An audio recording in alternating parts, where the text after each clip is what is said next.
Bonjour les auxiliaires de vie, c'est Charlotte de Vocation Auxiliaire, la communauté des auxiliaires de vie passionnés. Est-ce que parfois vous aimeriez exercer votre métier autrement? Prendre plus de temps avec votre bénéficiaire, tisser un lien de confiance plus durable, une relation plus profonde. Alors ce webinaire est fait pour vous. Aujourd'hui, je reçois Julie qui travaille chez Monseigneur. Monseigneur, c'est une solution d'accueil familial pour personnes âgées en perte d'autonomie. C'est un mode d'accueil innovant entre le domicile et l'EHPAD. Une autre façon d'exercer son métier et de prendre soin. Alors attention parce que Julie pourrait bien vous donner envie de devenir accueillante familiale vous-même. Elle va nous expliquer en 30 minutes maximum en quoi consiste l'accueil familial, comment vous pouvez devenir accueillant familial et quelles sont les missions de l'accueillant familial et aussi quel est le rôle de Monseigneur dans ce nouveau système. Alors essayez de vous poser dans un endroit calme, de prendre des notes parce que ça pourrait bien vous intéresser et ça risque de vous être très utile. Julie, c'est à toi. Bonjour tout le monde. Merci Charlotte pour l'invitation. Je suis ravie d'être là aujourd'hui.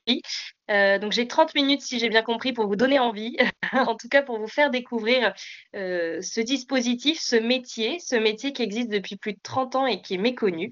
Donc voilà, je vais vous montrer un petit peu tout ça. Par quoi tu veux que je commence du coup, Charlotte? Bah, peut-être Julie, si Je tu peux réponds aux nous questions dire, directes. si tu peux nous dire un peu plus, sur l'accueil familial, en quoi ça consiste exactement et depuis combien de temps ça existe? Ok, ça marche. Alors, l'accueil familial, donc c'est un comme je l'ai dit, un dispositif qui existe depuis plus de 30 ans. Mais malheureusement, c'est très méconnu. C'est géré aujourd'hui, par les départements et ouais, ça tu verras. On l'a refait. Donc l'accueil familial, ça existe depuis plus de 30 ans. Ça permet donc à ce qu'une personne, qu'on appelle un accueillant familial, héberge à son domicile 3 personnes âgées ou en situation de handicap et s'en occupe en continu. Ça permet d'offrir vraiment un accompagnement personnalisé, aux bénéficiaires et un cadre du coup sécurisant et chaleureux. Comme tu l'as bien précisé tout à l'heure, l'accueil familial, c'est vraiment une solution qui est intermédiaire entre le maintien à domicile et l'EHPAD, la structure en EHPAD. Vu qu'on s'adresse à des auxiliaires de vie, vous savez de quoi je parle, on va être sur un GIR environ en accueil familial, on accompagne particulièrement des personnes de GIR 3 et 4, même si ça peut aller de GIR 6 à GIR 2, mais en moyenne, voilà, je crois que la moyenne est précisément de 3, GIR de 3,4.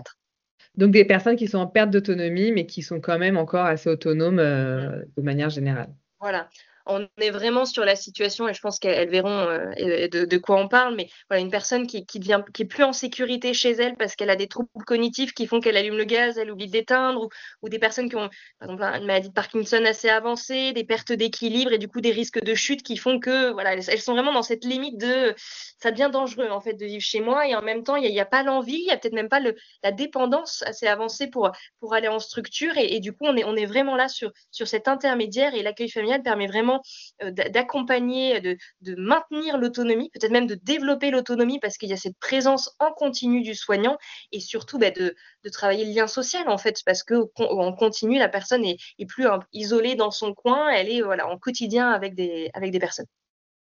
Donc en fait, Julie, devenir accueillant familial, c'est tout simplement accueillir chez soi des personnes âgées ou en perte d'autonomie, et s'en occuper au quotidien. Voilà. Et quelle est la Ça, c'est différence entre un voilà. accueillant pardon. Et quelle est la différence entre un accueillant familial traditionnel et un accueillant familial avec Monseigneur, la société pour laquelle, tu travailles Ouais. justement?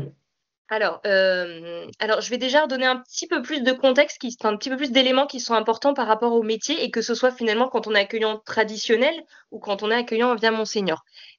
Pour être accueillant familial, il faut avoir un agrément. Comme les assistantes maternelles ont des agréments, voilà, c'est un peu pareil. Les agréments, les demandes se font auprès du conseil départemental. Une fois que vous avez cet agrément-là, vous avez donc le statut d'accueillant familial qui est une profession indépendante. Donc c'est ça aussi qui est important d'avoir en tête. Vous n'êtes pas salarié, vous n'êtes pas libéral. Voilà, c'est une profession bien spécifique qui est donc qui vous donne un statut d'indépendant. Donc ça, voilà, c'est le cadre légal. L'agrément que vous avez pour 5 ans, le statut d'indépendant et quand vous vous lancez, vous garantissez cette continuité d'accueil. Maintenant, qu'est-ce qui change de l'accueil familial traditionnel et de l'accueil familial Monseigneur? Il faut voir vraiment Monseigneur comme une boîte à outils que vous allez utiliser dans cette nouvelle aventure, dans ce nouveau projet de vie. Parce que l'accueil familial, c'est pas juste un nouveau métier, c'est vraiment un nouveau projet de vie parce qu'en vivant ensemble, vous allez mélanger votre vie privée, votre vie professionnelle. Et nous, on vient vraiment vous apporter votre caisse à outils pour vous accompagner dans ce nouveau projet de vie. La première chose qu'on propose, c'est des maisons. En fait, on vous permet de louer des maisons qui ont été pensées pour ce métier-là. Hem parce que pour ce métier-là, il faut avoir, bah, déjà 3 chambres pour accueillir 3 personnes. Il faut avoir idéalement, hein, pour le confort de tous, des salles de bain individuelles parce que, voilà, chaque accueilli a envie d'avoir aussi son intimité. Il faut aussi avoir un espace pour l'accueillant, voilà, pour qu'il ait aussi son lieu avec sa famille et c'est voilà, ces maisons, elles ont été pensées vraiment sur les retours des accueillants familiaux traditionnels et du coup, c'est des maisons qui sont neuves, en de belles maisons en ossature bois, très chaleureuses et au rez-de-chaussée, vous avez vraiment l'espace pour les accueillis, les 3 chambres des accueillis, donc avec leur salle de bain privée et vous avez les espaces de vie communs, bien entendu et à l'étage, vous avez l'espace pour l'accueillant. Parce que même si c'est un métier où justement tout se mélange, la vie privée et la vie professionnelle, l'accueillant a quand même son espace pour lui et pour sa famille. Voilà, et Donc pour ça, sa c'est famille, c'est ça qui est important. voilà et oui, c'est vraiment le but de l'accueil familial, hein, c'est dans le nom, c'est que tout le monde vit ensemble, voilà, on partage le quotidien et chacun, voilà, chacun s'apprend mutuellement de belles choses. Et voilà, en plus de la maison, on propose l'accès à un réseau de remplaçants, par exemple, pour pouvoir quand même permettre aux accueillants familiaux de partir en congé.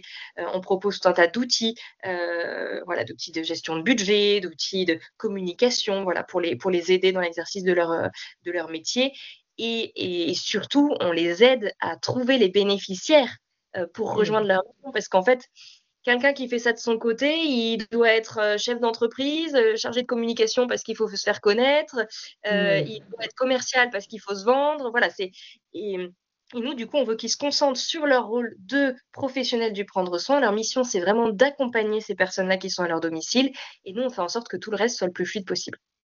On aide Super aussi sur clair. l'aspect administratif, voilà, il y a plein d'autres choses.